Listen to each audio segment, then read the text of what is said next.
গত ভিডিওতে আমরা আমাদের গেমে বুলেট অ্যাড করেছিলাম, কিন্তু সেই বুলেটে বেশ কিছু সমস্যা ছিল। যেমন আমরা একটা বুলেটের বেশি ফায়ার করতে পারছিলাম না, আর বুলেট সবসময় আমাদের স্পেসশিপের যে এক্স কোঅর্ডিনেট বা এক্স অক্ষ সেটাকে বারবার ফলো করছিল। আমি যদি স্পেসশিপ সরে তাহলে বুলেটও সেই বরাবর সরে যাচ্ছিল, কিন্তু সেটা তো হওয়ার কথা নয়। তো চলুন আজকের ভিডিওতে এই সমস্যাগুলোই আমরা ফিক্স করব। প্রথমেই আমরা আমাদের দুইটা বুলেট ফায়ার করার মাল্টিপল বুলেট ফায়ার করার চেষ্টা করাই।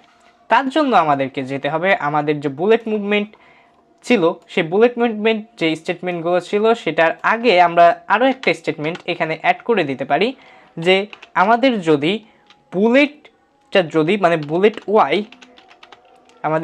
ওয়াই যদি ছোট হয় অথবা ইকুয়াল হয় 0-এর, মানে বুলেট ওয়াই যখন ছোট হবে বা ইকুয়াল হবে 0-এর, এটা বলতে কি বোঝাচ্ছে, আমাদের বুলেটটা যখন যেতে যেতে আমাদের উইন্ডো একেবারে ছাড়াই চলে যাবে, তখন আপনাদেরকে আমি প্রোগ্রামটা রান করেই দেখ। এখানে আসলে আমরা প্রোগ্রামটা ফিনিশ করি নাই, তার জন্য এখানে সময় নিচ্ছে বেশি। তো এখানে আমরা আগে এটাকে কেটে ফেলি, তারপর আপনাদেরকে আগে বুঝিয়ে নিই পুরো বিষয়টাই। এই যে আমি বুলেট ফায়ার করলাম, এই বুলেটটা যখন এই স্ক্রিনের বাইরে চলে যাবে, মানে 0 হয়ে যাবে, তখন আমি যে কাজগুলো করব সেই কাজ করব। তখন আমি জাস্ট যখন বুলেটটা আমার স্ক্রিনের বাইরে চলে গেল, তখন আমি বুলেটকে আবারও আমাদের আগের স্থানে ফিরে আনবো। তো আগের স্থানের মান কত ছিল বুলেট ওয়াইয়ের, আমরা জানি 480। এবং তারপর আমরা জাস্ট বুলেট স্টেটকে আবার আমি রেডি করে দেব।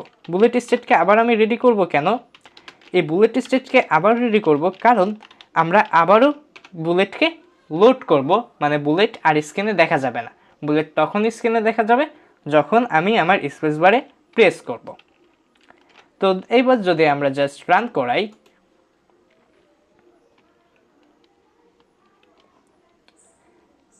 তাহলে দেখতে পাচ্ছেন যে আমরা কিন্তু আমাদের মাল্টিপল বুলেট ফায়ার করতে পারছি, কিন্তু এখনও কিন্তু আমাদের স্পেসশিপের লোকেশনটা আমাদের বুলেট ফলো করছে। এর জন্য এই কারণটা হচ্ছে কারণ আমরা এখনও প্লেয়ার এক্স এর মানকেই কিন্তু বুলেটের মান হিসেবে বা বুলেট এক্স এর মান হিসেবে ধরে আছি। চলুন এই জিনিসটা আমরা সমাধান করে ফেলি। এই জিনিসটা আমরা সমাধান করার জন্য আমরা চলে যাব আমাদের যে স্পেস বারের যে কন্ডিশন দিয়েছিলাম সেইখানে। এইখানে যে আমরা একবার মানে ওয়ান টাইমের জন্য প্লেয়ার এক্স এর মানটা আমরা জাস্ট এখান থেকে কেটে নিয়ে মনে আছে আমরা বুলেট এক্স এর মান 0 দিয়ে আসছিলাম, সেখানে বুলেট এক্স এর মান হিসেবে আমরা প্লেয়ার এক্সকে সেট করে দেব, মানে ওয়ান টাইমের জন্য। মানে এখানে আমি এইটার আগে যখন আমি বুলেট এক্স এর মান প্লেয়ার এক্স দিলাম, মানে শুধুমাত্র একবারের জন্যই বুলেট এক্স এর মান হবে প্লেয়ার এক্স, মানে বুলেটটা যখন শুধুমাত্র বুলেটটা ফায়ার হবে আমাদের স্পেসশিপ থেকে, তখনই শুধুমাত্র আমাদের বুলেট এক্সের যে কোঅর্ডিনেট থাকবে বা অক্ষরটা থাকবে সেটা প্লেয়ার এক্সের কোঅর্ডিনেটের সমান হবে যখন আমাদের স্পেস বারটা প্রেস করা হবে। তো আমরা এখানে বুলেট এক্স লিখে দিই।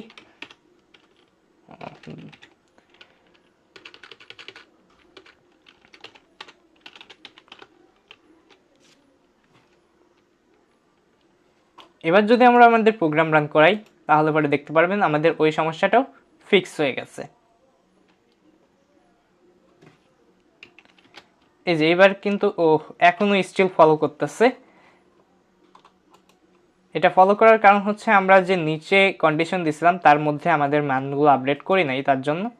তো আমরা যে আপডেট করে দিয়ে আসি, এইখান থেকেও, এইখানে না উপরে, এই যে বুলেট মুভমেন্টের মধ্যে আমরা এখানে প্লেয়ার এক্স ইউজ করছিলাম, তো আমরা এখানে বুলেট এক্স ইউজ করি।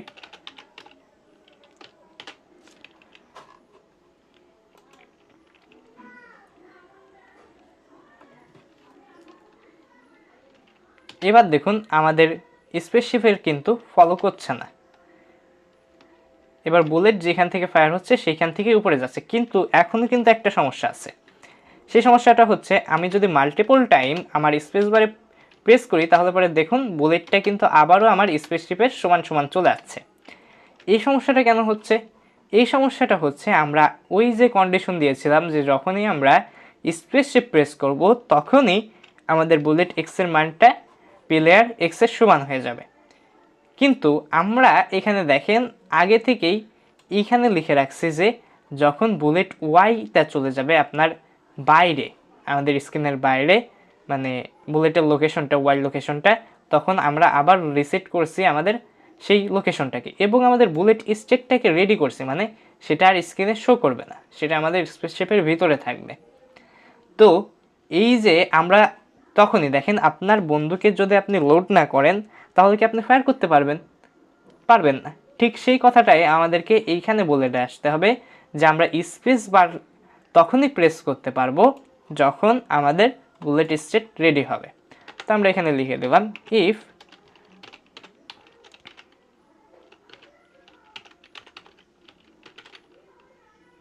Bullet state is ready. এখানে বানানগুলো খেয়াল রাখতে হবে, বানান ভুল গেলে কিন্তু হবে না। এখানে আমরা আমাদের যে অ্যালাইনমেন্ট ছিল সেই অ্যালাইনগুলো ঠিক করে দিই। ব্যাস, এবার যদি আমরা রান করি,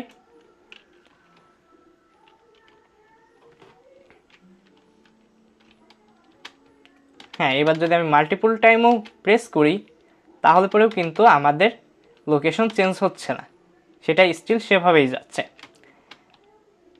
কিন্তু এখনও কিন্তু আমাদের গেম সম্পূর্ণ রেডি হয় নাই। দেখেন আমাদের বুলেট যতই ইনিমির গাইজে লাগুক, ইনিমির কিন্তু কিছুই হচ্ছে না। আগামী ভিডিওতে আমরা ইনিমিকে নেই করে দেব, মানে ইনিমিকে ধ্বংস করব আমাদের বুলেট লাগায়। সে পর্যন্ত সবাই ভালো থাকবেন।